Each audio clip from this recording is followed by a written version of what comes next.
Very good. So, welcome to this Saturday afternoon Enlightenment or Bust class.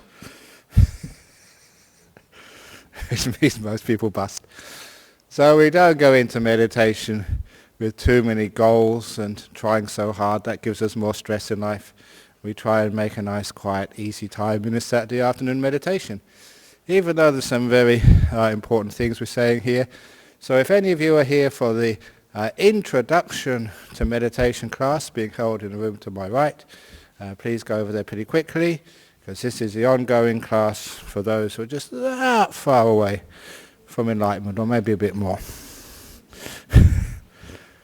So anyway, what I was just saying earlier was a very important part of meditation, is that sometimes people put far too much effort in meditation. If you look at what the effort really is, where it's coming from, it's always coming from a sense of self and ego, wanting to try and look at this meditation just like going to school or university or some TAFE where you do a course and then you get a qualification, and once you get a qualification that somehow gives you power. Yeah, maybe in the world that works, but not in meditation. We can give you all sorts of certificates, most of which aren't worth anything, but that's not really important, because we're not doing this as a form of what one person called spiritual materialism. Spiritual materialism is just like the materialism with things. We want to attain things, gain things, own things, and thereby measure ourselves by all of the possessions which we have accumulated. That's materialism. And sometimes people do that with meditation too, to see what level of meditation they're at, how many experiences they have accumulated, how many retreats they have done. That has got nothing to do with real meditation. Real meditation is learning how to be peaceful, how to be still. And you could understand every time you try and strive for something, every time you decide, I'm going to go and get this, you have stress. It's what the Buddha said, the separation between where you are and where you want to be. And that's a common war in human beings. You're here, you want to get somewhere else, that's called stress. Imagine that where you are is where you want to be. How would that feel? No stress at all, nothing to achieve, nothing to reach for, nothing to get rid of. Where you are is where you want to be. That is the essence of meditation, coming to that place of contentment, which is one of the reasons why when people start to strive, they're actually going in the opposite direction of what meditation is. Any effort, any striving is actually just to stop things, not to do things. On a recent retreat, I told a story. It's a joke from a magazine which I read when I was traveling somewhere. And it's pertinent to what I'm saying. Somebody was describing the aircraft of the future. And in the aircraft of the future, because all run mostly by some computers, by programs, there will be in the cockpit just two beings. One will be the pilot and the other will be the dog in the cockpit of future aircraft. And the job of the pilot, the only job of the pilot, will be to feed the dog. And the job of the dog is to bite the pilot if he touches anything. And that was going to be the aircraft of the future. Now that was funny, but then I thought, wow, that is what meditation's about. Your effort is the dog in the cockpit to bite you if you do anything. Say, stop it, leave it alone, let it be. Just be still. Stop all of this wanting this and trying to get rid of that. Just be kind without any judgment. And that's actually the job of our effort, is the dog in the cockpit, to bite you if you touch something. In other words, we just leave it alone. So we just let this moment be, and are content to be in this moment, to let it be. Sometimes people are asking, what's the difference between letting go and letting be? It's what you let go of, is that controlling, that will, that wanting to do something, the wanting to get rid of things, the judging. That's what we let go of. And when we let go of that controller, that doer, as I call it, then all that's left is what is here right now, and that's called letting it be. Letting this moment be. And that's a difficult thing to do for many people because they're so active. But with a little bit of training, we can just sit here and just let things be. And then what happens is something amazing. If we really do let things be, then everything starts to become still.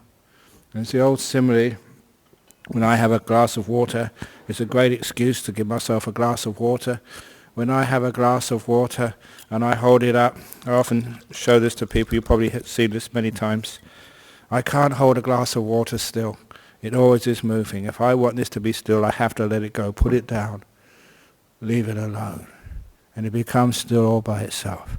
That process, when you put something down, you let it go, and it becomes still all by itself, is a process of meditation. It's not something you do, it's something which happens when you're not doing things. It's the same as the process of a tree growing in the garden. You plant the tree, you protect it from animals, from drought, from too much heat, from frost, and you protect that tree, and the tree does the growing. You don't have to do the growing for it. The growth is actually in that tree. It may be just a tiny seed, like the old acorns and great oak trees grow from them.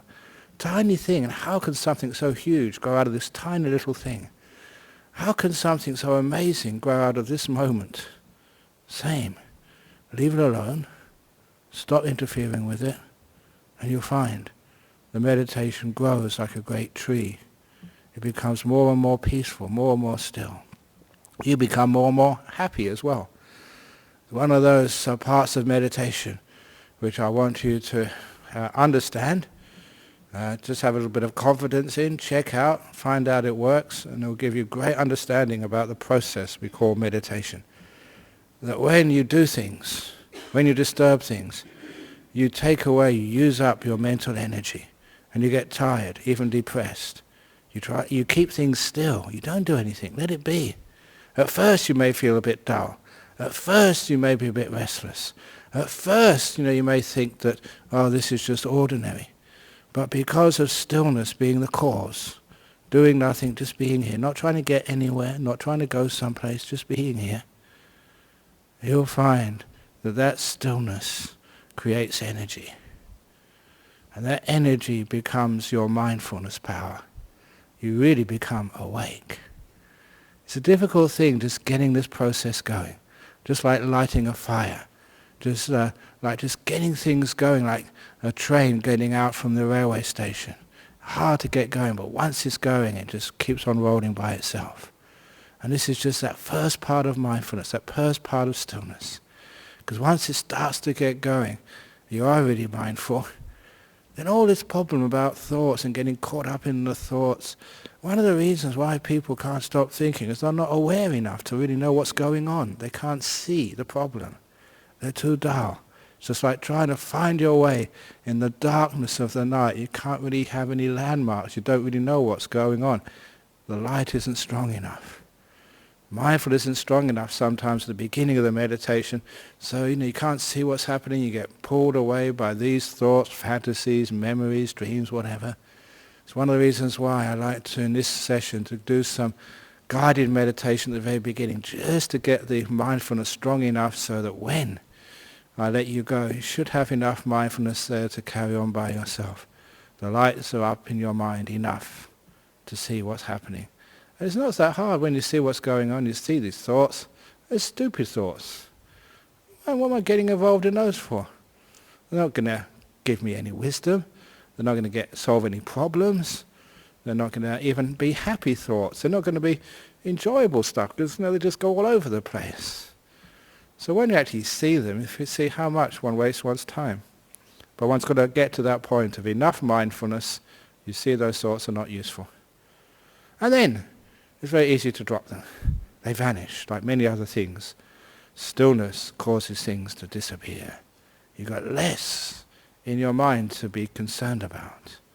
You've got less of a body, less of a past, less of a future. Even the present moment becomes simplified. And there's something about simplicity which is beautiful. In Chinese art, they have these very, very simple brush strokes, the watercolors. It's not complicated like a Renoir or something. Very, very simple. but very, very powerful. And the simplicity of like the great Chinese watercolors is a symbol of a simple mind. You don't need complexity to have beauty and peace and delight. In fact, it's the other way around. The more simple, the more deep, the more happy. So when you become still, the mind becomes very simple. Only a few things. And those few things become very prominent, pronounced, and beautiful. It's the way of meditation. But having said all of that, these aren't goals for you to attain. This is what happens when you stop reaching out for goals. Look, you do that from Monday to Friday, and probably a lot of the weekend as well. Struggling to get places. Really putting forth a lot of effort trying to get all of your jobs done. Now is the time for stopping all of that.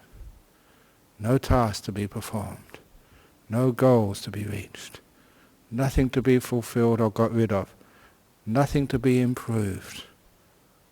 Just to be still and allowing meditation to build in its power. Allow your tree to grow inside. So that's the instructions from the beginning. So now, having set the scene, if you'd like to get into your meditation posture, however you are comfortable. And just again, once again, anyone come for the introduction to meditation class, that's in the room to my right. I get told off for poaching the clients next door.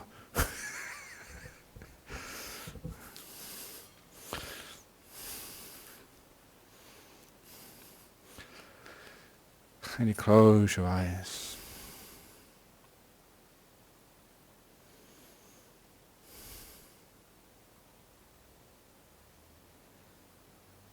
And with the eyes closed, the awareness comes into your body. It is true that sight takes up so much of the available bandwidth of the brain. Well, that's released by shutting the eyes. You've got all this awareness, this capacity available for just feeling your body.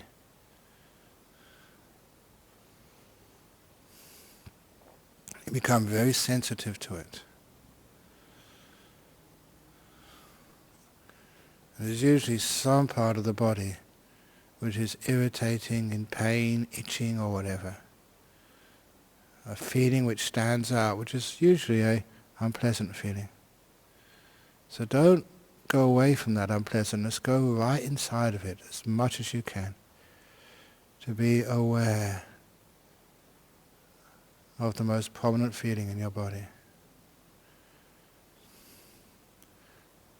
And fill your awareness like you fill a glass to the brim with the awareness of that feeling.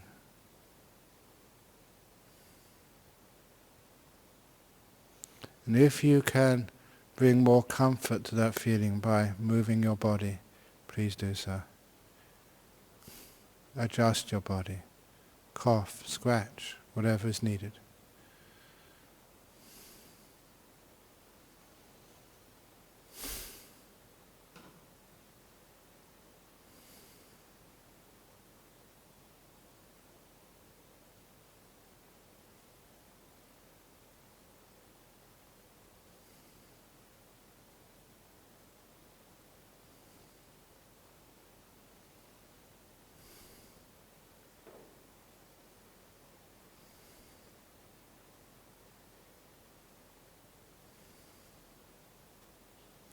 And if that feeling does not get less by moving, then you have to learn how to just relax that feeling. Your mindfulness is the dial which will tell you whether the discomfort is getting worse or getting less. When you notice it gets less, whatever you did to make it less, give it some more.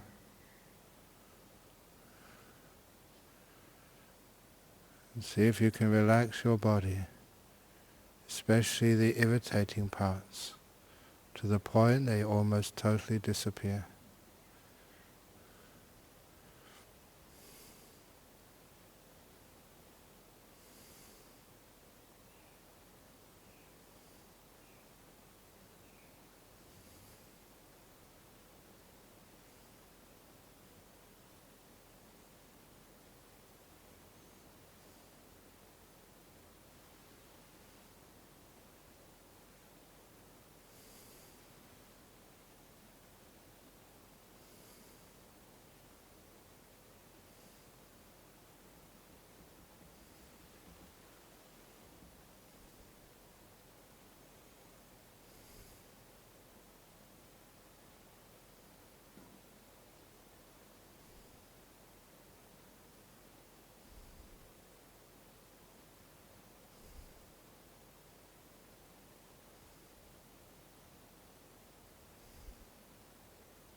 Just being with the body. Don't leave the body yet. Until it gets so relaxed, you'll find mindfulness of the feelings in the body grounds you in the present moment. When you're aware of how your body feels, it stops you, or at least is a way of stopping you from going off into the thoughts and fantasies. Be with your feelings. You have a job to do. Relaxing the body.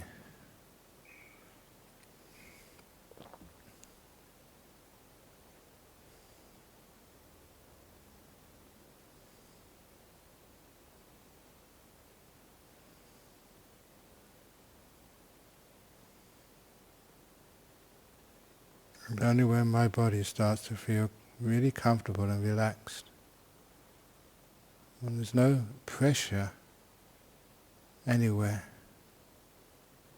when everything is loose, when it feels good, then I know that my body is ready for the purposes of meditation. And then I let my body disappear as I focus on my mental world, all these past and future stuff. And know my job is not to judge, not to try and get rid of, not to try and get something. I'm just aware of this object in my mind right now, whatever it is. Whatever you are aware of in this moment is the most important object in the whole world. So don't judge it or choose what you're aware of. Just be fully aware and just relax, be kind. Because your job is not to get somewhere. It's not to achieve things. It's just to be still,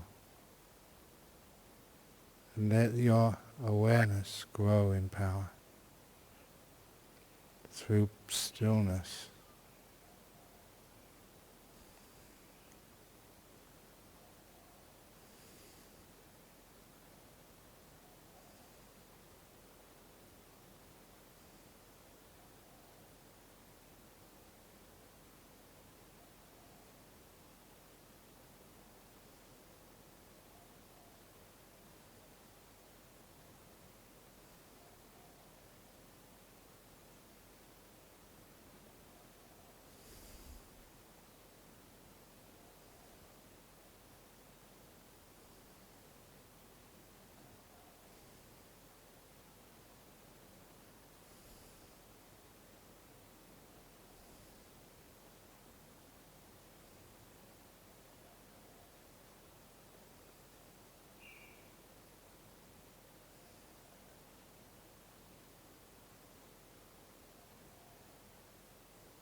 Just being aware of this moment and trying to take away all wants, all don't likes, and just making stillness the most important thing. You need to rest and get energy.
So it's getting close to the end of the meditation now.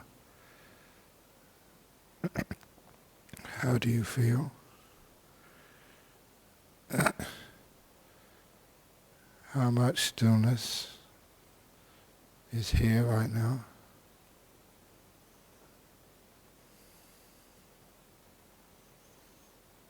And how does contentment feel like?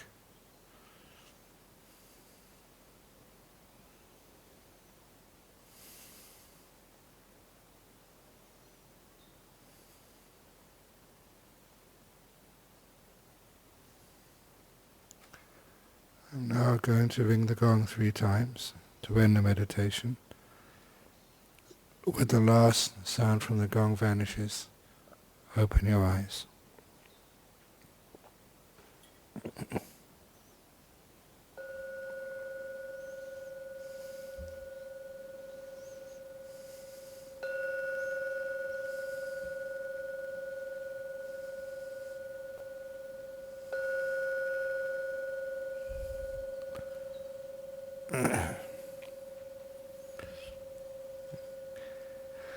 Oh, very nice.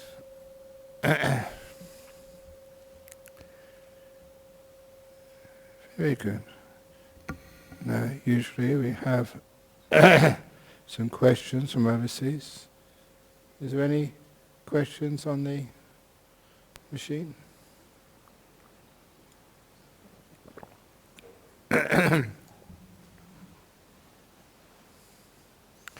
While we're waiting, is there any questions from here about the meditation today?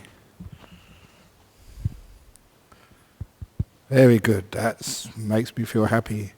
You were so content, as I say. You never wanted anything in the world. So the mind was so still it can't even ask a question.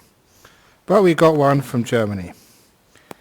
Dear Ajahn Brahm, to best avoid a wandering mind, is it best to focus slightly under the navel, as the head is the intellectual center and the chest the emotional center? Would the place under the navel be best to focus during meditation? It depends.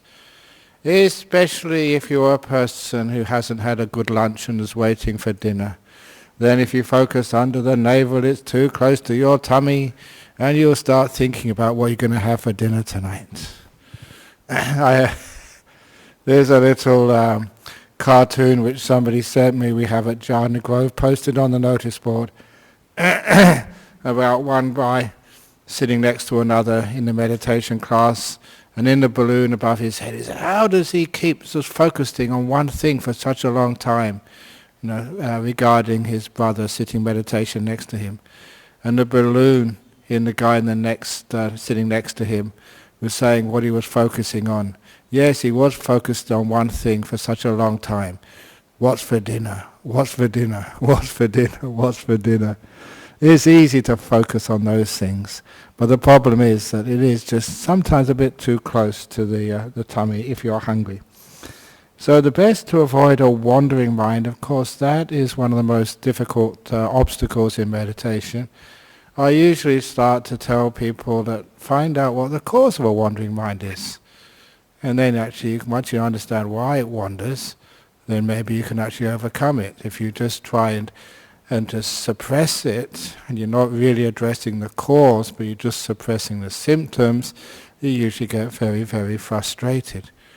And so the cause of a wandering mind is lack of contentment. You're not happy here. You're not finding satisfaction in this moment, so the mind will automatically go and seek for something to do. It's a quality which many people recognize as boredom. And I remember when I was a young guy, you get bored, you look on the TV, what's on the TV? And those days there was only 3 channels, and still I couldn't find anything on. How you guys, when it got 60, 80 channels, how you could not find anything interesting on is beyond me. Then you go into the refrigerator. The refrigerators are huge, and you look inside there, there's nothing to eat, even though stuff is falling out. Then you got what to read. You got whole libraries of books there. You got Kindles. You can get any piece of literature from the whole world at a click of a button, and no, nothing to read. You can see that what's happening there is this is a lack of contentment, a happiness with simple things, which is why we always go and seek for excitement, satisfaction, anywhere. That's the main reason the wandering mind, just why our body moves.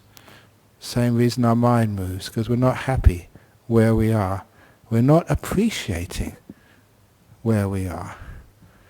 That's why I often just give talks on this. Why is it next weekend is Anzac weekend? So it's a long weekend. What are you going to do on the long weekend next week? Have you got plans? Or are you just going to stay at home and do nothing? So a lot of people are going to go down south, go up north to get away from it all. And when they go down south, they find all their friends are also down south. They haven't got away at all. They just do what other people have done. Why is it this beautiful house which you've built, or apartment, with the best bed in the world is the one you sleep in? The best food is the one that you can cook in your own apartment.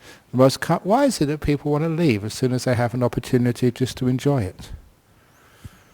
Why is it that people leave their mind and go off into the past, the future, fantasies, wander all over the place, when at last it's time for meditation, time off, when you don't have to do anything? You just be in this apartment called your mind, and you just keep wandering off. The reason is we don't appreciate our own apartment. We don't appreciate our house. And this is one of the problems. We don't appreciate just being here, just how wonderful that is. Sometimes I give a simile of being in the present moment, which is not going anywhere, not wandering off. Being in the present moment at first is like sitting on a whole bumpy, cold stone seat. It's not comfortable at first. But you sit there anyway. I'm not going to go wandering off. I'm going to stay here. So it is good, I think, to do a little bit of nudging, a little bit of saying, no, I'm going to stay here. I'm not going to go off into the past or the future or go fantasizing or dreaming. I've done that before. No, I'm going to stay here. At first, it's uncomfortable. But you stay in the present moment a little time, and it gets more and more comfortable every second. More and more delightful every second. It's like sitting on the stone bench, and after a couple of seconds, maybe because you're fidgeting, you rub it smooth. After a little while, it becomes quite soft. After another little while, it becomes quite warm. It becomes the most comfortable place you could ever sit on. This hard, bumpy stone seat turns into the most amazing, comfortable sofas. And this is just what happens with the present moment. At first, maybe it's difficult to stay there. Just keep yourself there for a few moments. And then it gets more and more comfortable. And after a while, you wonder why you want to go anywhere else. That's why it happens when you do some meditation. What happens to me on these Saturday afternoons, you do 45 minutes meditation. I don't want to come out. I don't want to open my eyes. Why do I want to leave this comfortable, peaceful, beautiful place called inner stillness? But anyway, we come out. And this is the reason why we have a wandering mind. Lack of contentment. Contentment, very often a lack of appreciation.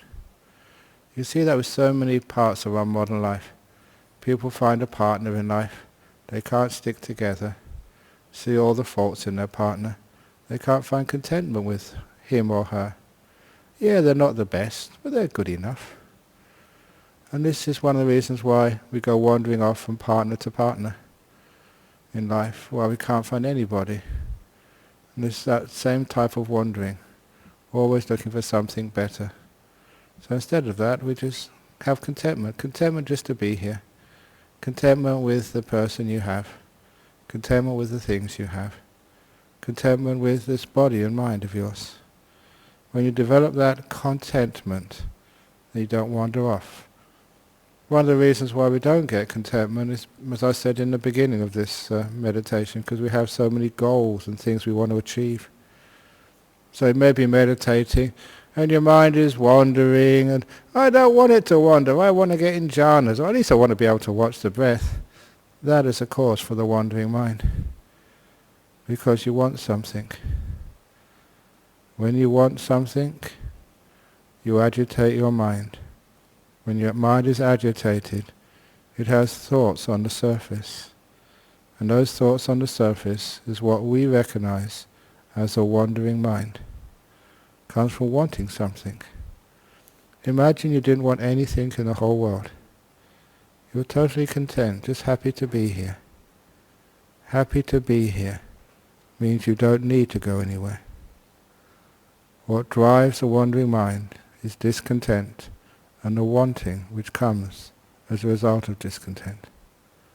So if you want to be still, give up all of this judging of good and bad, of wanting something, and see if you can just be. Be here and just be grateful for what's going on in this moment. Because you're grateful, you don't want anything, you'll find the very force which drives the wandering mind is stopped, and the mind wanders less and less and less until it stops altogether. Perfectly content. No reason to wander from where you are. You're still. That's how it works in meditation. It's not that hard when you understand what's going on. But if you want something, you're agitating the mind, you go thinking all over the place. Does that make any sense? Any questions, comments, complaints, arguments? No arguments? Yeah. Yes. Okay, thank you. Ajahn, is a dull mind caused through the same thing? You know, that you can't just sharpen, you want to? But exactly. If you have a dull mind, yes, we call it in Buddhism old karma. You're dull because you're tired. You've been working too hard. Maybe some sickness going on in the body, a lot of things you've had to do in the past week. Of course you're going to be tired and dull. But the way to overcome the dull mind is just letting it be. Don't fight it, for goodness sake, because when you fight the dull mind, you're wasting energy. You haven't got much energy. That's why it's dull. Just be with it. And be kind to it. Dull mind, I love you. You're just such a beautiful mind. Thank you so much for being dull.